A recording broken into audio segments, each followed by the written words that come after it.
ராமாயணம். என்ன பதட்டம் அக்கா? உனக்கு பதட்டமாக இல்லையா? உன் பிள்ளையை பார்க்கும் ஆவல் உனக்கு இல்லையா? 14 வருடங்கள் சென்றது தெரியவில்லை. ஆனால் இந்த நிமிடங்கள் இவை செல்ல மறுக்கின்றதே. என்றுதான் கடைசி நாள்.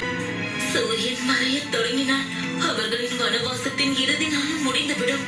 14 வருடங்கள் கழித்து இங்கு வரப்போவது உங்கள் மகன் ராமன். அவன் வார்த்தை இப்பொழுது வரையில் பொய்த்ததே கிடையாது.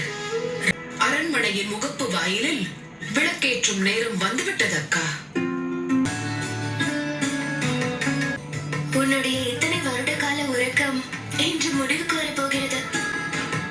14 வருட காலங்களும் உங்களுடைய உறக்கத்தை நான் ஏற்றுக்கொள்கிறேன். உங்களது கவலை தீரப்போகிறது அக்கா.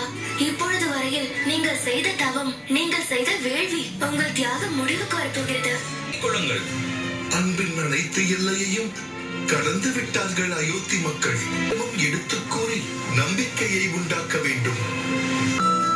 என்ன முடிந்து விட்டதா? என் மகன் வரும் நேரமாகிவிட்டது. ஆமாம், லட்சுமணனுக்கு வாழைப்பழ பணியாரத்தை செய்ய சொல்லியிருந்தேனே. என் மருமகள் சீதைக்கு அவளுக்கு பிடித்த சந்திரகலாவை செய்ய வேண்டும். அவர்கள் வரும் பொழுதே பசியோடு வந்தால் நான் என்ன செய்வேன்? குங்குமப்பூவை போட மறந்து விடாதே. குங்குமப்பூவை போடவில்லை என்றால் பாயசத்தை என் அம்மா கைகேயி செய்யவில்லை என்பான்.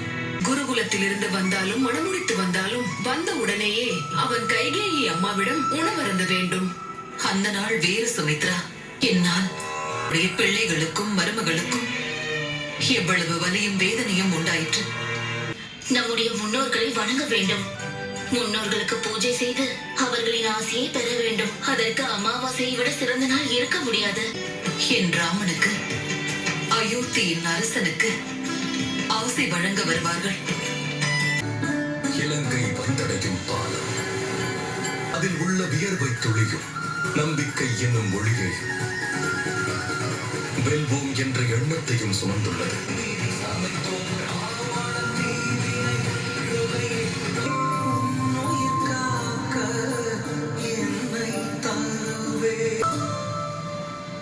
அதுதான் கிஷ்கிந்தை.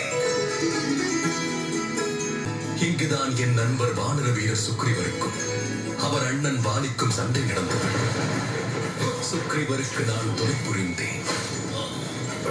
பெண்ணிற்கு கொடுமை அளித்த காரணத்தால் வாலியை நான் தண்டித்தேன். இதுதான் ருசியமுகமலை. அன்பின் அடையாளத்தை, பலத்தின் அர்த்தத்தை என் 5வது சகோதரன் துயரங்களை தீர்க்கும் அனுமனை சந்தித்தேன். எண்ணிலடங்கா நினைவுகள் இருக்கிறது. என் நண்பர்க்குரியவள், என் நண்பு சீதை.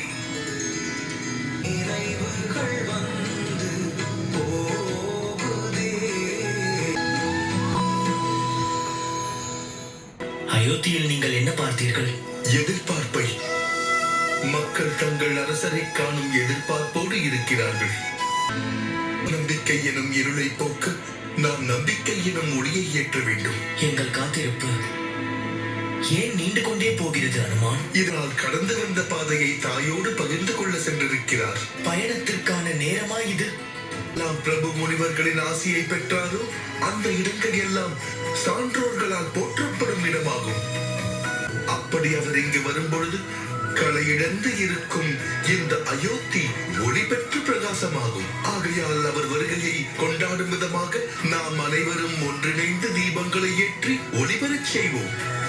அயோத்தியில் உள்ளவர்களிடம் கூறுங்கள், ஒவ்வொருவர் வீட்டிலும் விளக்குகளை ஏற்றச் சொல்லுங்கள்.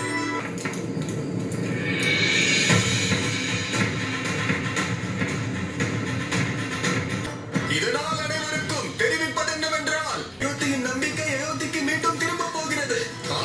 என் அண்ணன் எங்கள் அண்ணன் ராமன் வந்து கொண்டிருக்கிறார்.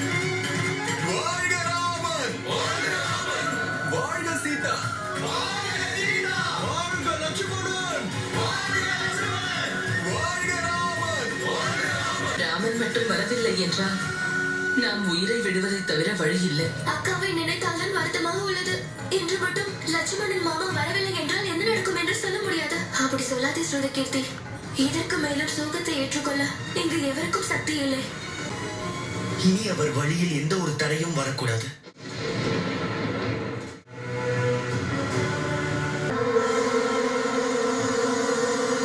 என்னுடைய நம்பிக்கை நிச்சயம் நிறைவேறிய தீரும்.